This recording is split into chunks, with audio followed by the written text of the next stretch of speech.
Hello ladies and gentlemen, today I'm going to show you clearly and visually what turned out to be the best builds on the Season 14 public test realm for Diablo 4. Not roughly what might be good, but exactly what is good. The format will be a little unusual. I am not going to waste your time with pointless speculation or tell you nonsense like this build will be the strongest for this class in Season 14. Why? Because all of that is nonsense. What you are seeing on the screen right now are the top 1 builds in the tower for each class. For the Barbarian, it is the classic Whirlwind build, which cleared tower tier 140. However, that does not mean this same build will be the best for high tier pits in the season. Even after the final patch, which comes out between 3 and 5 days before the season starts, not all significant changes will be present and not everything will be clear. But the Barbarian Whirlwind build will still be played regardless. Why? Even if it is not the most powerful, it will remain the most convenient for farming, and there is nothing anyone can do about that. For the start and mid-game, everyone playing Barbarian will use Whirlwind. That is, of course, unless Blizzard destroys it in the final patch, which they are absolutely capable of doing. The Necromancer, who took first place, only cleared tier 128. That is a summoner build. Again, do not take this version as final or confirmed version. I am showing you the entire build and all the skills, so you can evaluate the changes to aspects and see which unique items have now been turned into mythic ones. Some stats and aspects are grayed out because they do not apply to my current class, which is the Sorceress. Notice that when displaying skills now, the game shows you which enhancement nodes for that skill have been upgraded. In my opinion, this is a good change. If you do not need a guide, then a planner is not necessary. You can see everything in the leaderboard. In the Paragon board, everything is also clear and straightforward. I am showing the board, the glyph placed in it, the talismans and the center at a steady pace.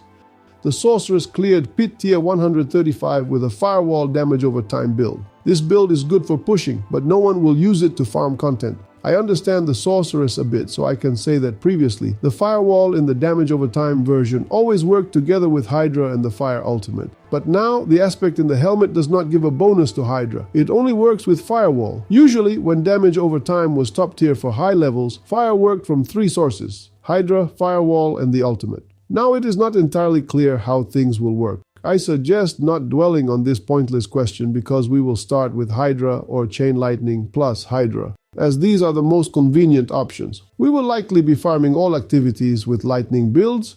What will happen in the very late game will become clear a couple of weeks after the season starts. If you have only recently started playing Diablo 4 and are sure you are choosing the build you will play, I am sorry to disappoint you. Blizzard simply destroys skills and skill combinations when they decide their time has passed.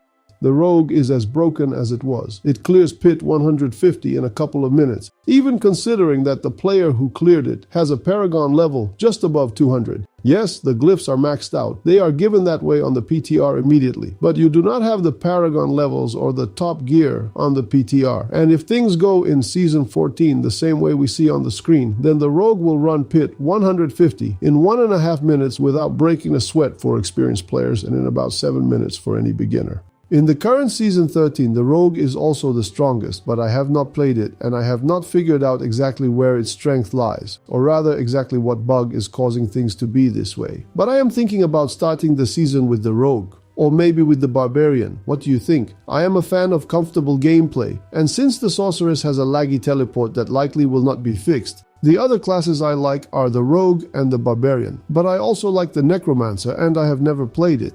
So what should I do?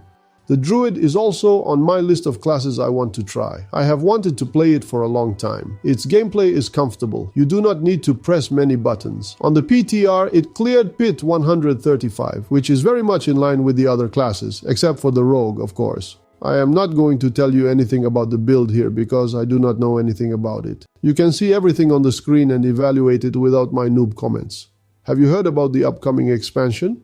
Do not be alarmed. They have only just announced that they are going to announce it. There will definitely be an expansion. The question is when exactly and what it will contain. They did an excellent job selling the Lord of Hatred expansion for the price of a full game. So no one will pass up the chance to repeat that trick. I am not against expansions. I am against them breaking everything possible and impossible. If you look through the videos from the current Season 13, what dominates? That is right, this thing is broken and that thing is broken. Farm that thanks to a bug, farm this thanks to another bug. Next on the list is the Spiritborn with Pit 127. The build is for Summoner. As you can see, it is also damage over time, which does not mean it will be actively used for farming and speed clearing. Here we will also start with convenient and fast builds and switch to powerful ones much later. I played the Spiritborn a long time ago and do not remember much about it, so just look at what it has and I will tell you why I will not play the next season in solo self-found mode. It is simple, the next season will have bugs and exploits, maybe fewer, but still. Right now, in Season 13, there is a bug. I tried it, made a video, and then forgot about it. But in solo self-found mode, you cannot sell or buy anything. So when a bug appears for something and it will appear 100%, you will have to farm that bug to satisfy all your needs. And that is boring. Actually, that is not quite right. SSF in a bugged game is a farce. It is not a game mode with a separate ladder. It is a farce from the start. Once they patch the game, then you can try it. Next is the Paladin with Pit 127. I will note here that it has half as many testers as the classes before it. This is easily explained by the fact that everyone is simply tired of it. I am not tired of it because I have never played it. Maybe I will get to it later, but I doubt it will be before the Necromancer or the Druid.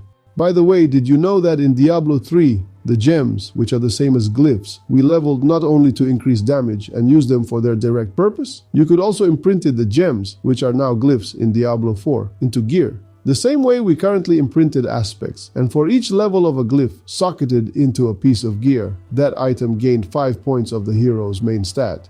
So what Diablo 4 does not have yet is that mechanic, but it will certainly be in the next expansion, which is rumored to be announced in the fall at BlizzCon. Yes, it will. So as soon as they patch the holes and bugs from the current expansion, they will immediately break everything with the next one. Finally, completing the hit parade is the Warlock with Tower 125. It has even fewer testers than the Paladin. That does not surprise me. You really have to try hard to mess up the launch of a new class that badly. And overall, in Season 13, Blizzard messed up fantastically. They disabled aspects for different classes 5 times. That has never happened before. They turned Pit Tier 150 into a free-for-all for anyone who wanted to try it. They started reworking the game into a party-based game, and it turned out that this immediately became a farce. Party play makes sense when you coordinate interactions to achieve a result that a solo player cannot achieve in any way. That is how it was in Diablo 3. When I started playing it in 2016, a solo player could clear at most Pit Tier 110, while a party could clear Tier 120. And everyone played in parties and leveled their glyphs, the gems. It took Blizzard 2 years to reach gem level 150. And even then, those were not Tier 150 pits available to everyone. Those were 134 pits, where you leveled gems to 150 with a 1% chance. Pit Tier 150 only became achievable for a well-coordinated and well-geared party closer to 2020. That is, it took us 3 years just to reach the point of clearing Pit 150.